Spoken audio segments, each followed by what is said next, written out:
They're coming to get you, Barbara. Hello everyone, and welcome to today's Halloween movie review. Today, I'll be giving a quick synopsis and review of the 1968 classic, Night of the Living Dead. Directed by legendary George Romero, Night of the Living Dead can be said to be one of the granddaddies of all modern zombie movies, and the movie to launch the popularity of zombies in cinema. With that said, let's get right into the synopsis and review. The movie starts with siblings Johnny and Barbara arriving at a Pennsylvania cemetery to visit their father's grave. Soon after, the two are accosted by what appears to be a man stumbling towards them. The man, who ends up, of course, being a zombie, kills Johnny, and Barbara is left to escape on her own, crashing their car into a tree, then running off in a panic. Barbara eventually arrives at a farmhouse where she meets up with Ben. The two of them spend time shoring up the house to make it defensible against the zombies, all the while talking and exchanging stories about how they found themselves at the farmhouse. Barbara can't manage to handle the stress of her retelling and begins to fall into a hysterical fit, which Ben has to literally punch out of her. After Barbara faints, Ben goes through the house to find a rifle and some other weapons. All the while, newscasts talk about the strange occurrences and unburied dead rising and murdering people. Eventually, the pair discover more people hiding in the basement of the farmhouse.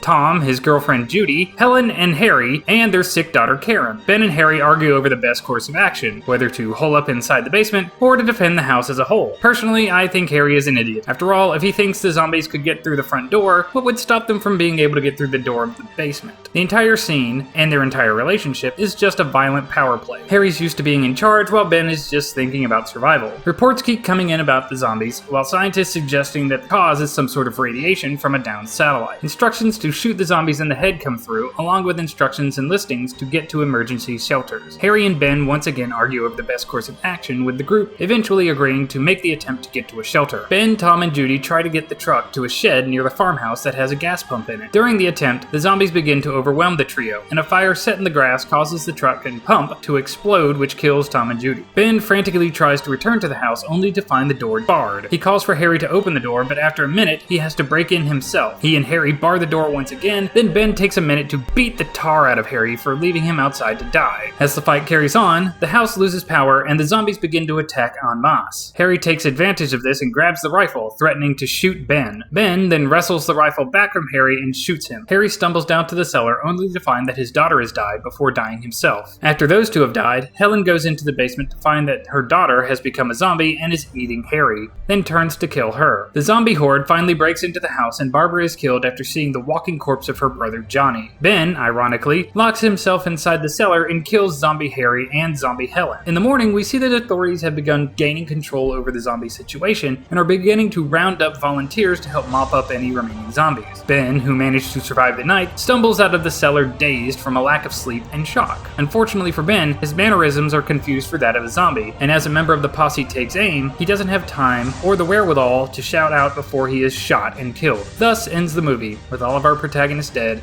and posses cleaning up the rest of the zombies. Night of the Living Dead was a landmark movie for its time, and has gone on to become one of the greatest classic horror films of all time that spawned an entire genre of its own. Unlike White Zombie, which was a fledgling horror movie in the early days of cinema's learning curve, Night of the Living Dead has the advantage of learning those lessons and building on them. Romero takes the idea of an unknown attack and personalizes it by limiting its scope to a small group of strangers. This isn't to say that the movie is without its flaws. Night of the Living Dead does still suffer from early cinema's unconvincing fight stunts, as you can almost feel the air blowing your hair from the punch swings. And zombie attacks can feel about as dangerous as a toddler pretending to be a monster and coming after you in a playful manner. There are plenty of reasons for this, ranging from technical restrictions to a less jaded audience to scare, but none of this really detracts from Night of the Living Dead's offering. If you somehow haven't managed to give this one a watch, please, please, please take some time and give it a look. It is absolutely worth your time. This concludes today's Halloween review. I hope you all enjoyed the review, and I hope that I might have introduced someone to this amazing classic for the very first time. Stay positive, everyone.